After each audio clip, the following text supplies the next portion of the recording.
¿Qué tal, chicos y chicas? En esta ocasión vamos a ver la inducción electromagnética. Esto solamente abarca la página 202 y 203. Ok, pues sin más que decir, vamos al video.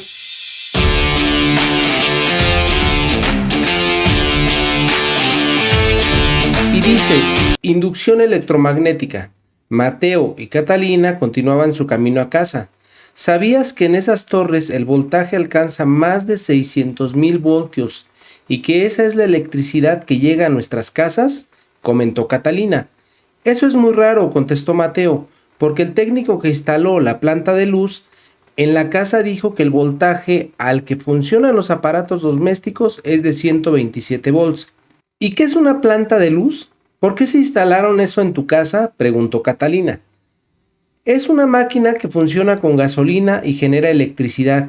La instalaron porque frecuentemente se va la luz. De hecho, cuando hay un apagón somos los únicos que tenemos luz en toda la calle, dijo Mateo.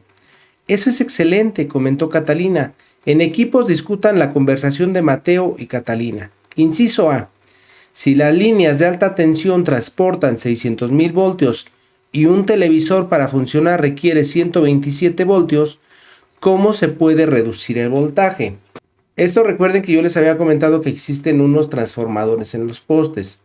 Hagan ustedes de cuenta que está el poste por aquí. ¡Fum! Esto es nuestro poste. No sé si ustedes se han dado a la tarea de observar que algunos postes tienen una cajita así. Más o menos. ¿Vale? ¿Eso qué significa? Este es nuestro transformador. Dentro de él llevan unas cosas que le llaman cuchillas. Y eso lo que hace es moderar la energía. Ya sea que la haga más alta o la disminuya.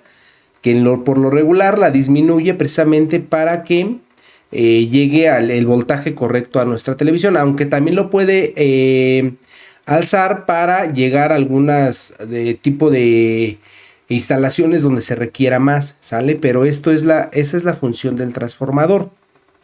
Ahora, inciso B, ¿dónde y cómo se generan los altos voltajes y por qué son necesarios?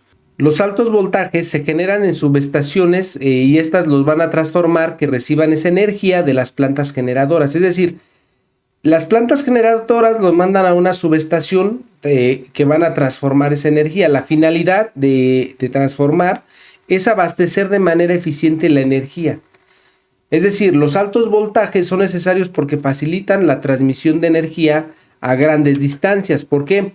Porque no todos tenemos una termoeléctrica o una subestación cerca. Entonces, para llegar a grandes distancias, pues es lo que hace, ¿no? Es generar altos voltajes y para eso no hay problema. Los que viven cerca no hay problema porque tienen estas subestaciones cercas o torres eléctricas donde transporta la luz y les llega bien, pero a los que están más lejos, para eso se necesita, ¿sale? Inciso C.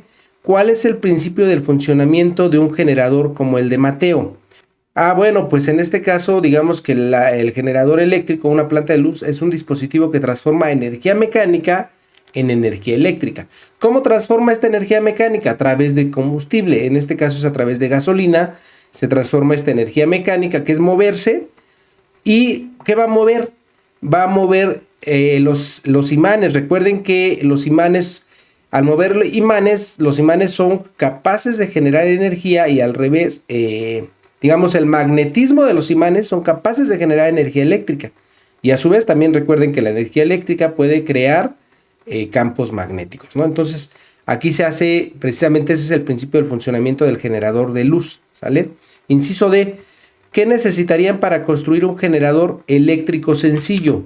Pues un motorcito eléctrico, ¿no?, que hiciera girar donde están los imanes, o sea, no sería mayor problema. Inciso E. Compartan en grupo sus respuestas y valídenlas. Bueno, eso ya lo tiene que hacer cada quien en su respectivo grupo. Dice, experimenta inducción electromagnética. A propósito, hacer un experimento parecido al de Michel Faraday sobre inducción electromagnética. Es decir, vamos a hacer moverse la brújula con esto, ¿no? Y ustedes ya tienen que hacer este experimento para que sepan de qué trata. Pasamos a la página 203, análisis de resultados y conclusiones. Inciso A. ¿Qué relación encuentran entre experimento y el de Oersted? que gracias al experimento de Ørsted fue posible saber una corriente eléctrica, ¿sale? Que una corriente eléctrica genera un campo magnético.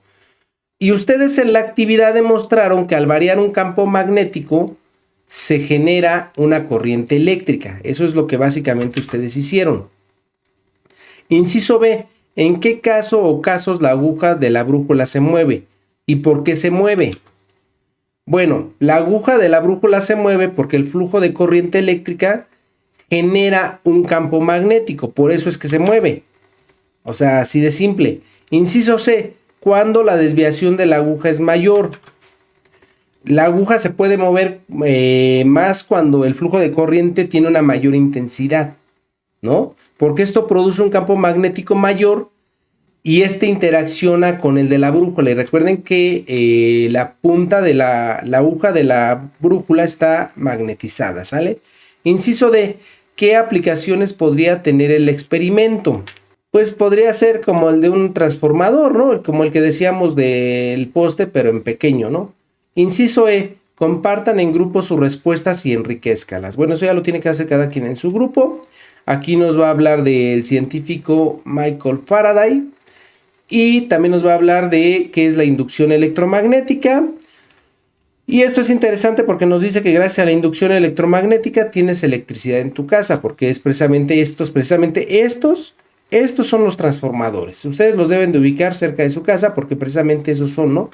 Y aquí nos va a hablar de el transformador, de cómo es que funciona, ¿no? De hecho aquí no lo ponen y aquí nos dice cómo es que funciona y aquí nos pone esta gráfica, ¿sale? Para que ustedes lo chequen. Recuerden, tienen que hacer todas las lecturas para que ustedes comprendan perfectamente bien este tema. Punto 1. En equipos analicen y respondan las preguntas de la situación inicial. Luego contesten las siguientes. Inciso A. ¿Cómo se genera magnetismo con electricidad y viceversa? Bueno, eso ya lo hemos visto, ¿no? ¿Cómo se genera? En el caso del magnetismo, pues con la electricidad, como el ejemplo que hicimos, o el ejercicio que se hizo con el clavo, ¿no? Con el clavo, los alambres y la pila. Así se genera el magnetismo. ¿Y cómo con electricidad? Y viceversa, ¿cómo sería? Pues como es en el caso de los transformadores o del experimento que ustedes acaban de hacer, ¿no? Con este del papel y todo esto. Del rollo de papel y la bobina, esta como bobina, así sería. Inciso B, ¿de dónde proviene la energía mecánica que se transforma en la energía eléctrica de sus casas? La energía mecánica, bueno, normalmente recuerden que hay varias, ¿no? Están las hidroeléctricas, están las eólicas, están las más comunes, al menos en México, son las termoeléctricas, ¿sale? Estas funcionan con generación de calor, es decir, van a generar un gran calor a través de la evaporación del agua y obviamente ese vapor lo van a inducir por cierto camino para que haga ese movimiento de las turbinas, y esas turbinas al generar ese movimiento mueven lo que son los imanes y este campo magnético genera la energía, ¿no? Pero obviamente estamos hablando de algo muy grande. Entonces así es normalmente como se hace, al menos en México. En otros países a lo mejor si el viento es muy favorable o es demasiado el viento, lo que hacen es poner estas plantas eólicas. Si por ejemplo cerca de las casas o cerca de donde tú vives, por tu zona hay ríos, seguramente lo que hacen es a través de la hidroeléctrica. Dependiendo también mucho del punto geográfico donde ustedes se ubiquen, van a hacerlo de una o de otra forma. Básicamente eso sería lo que se hace, ¿sale? Y ok, chicos y chicas, eso es todo por este video. No olviden comentar, suscribirse y dejar su like. Y sobre todo no olviden hacer estas lecturas para que ustedes vayan comprendiendo mejor estos temas, ¿sale? Nos vemos en un siguiente video.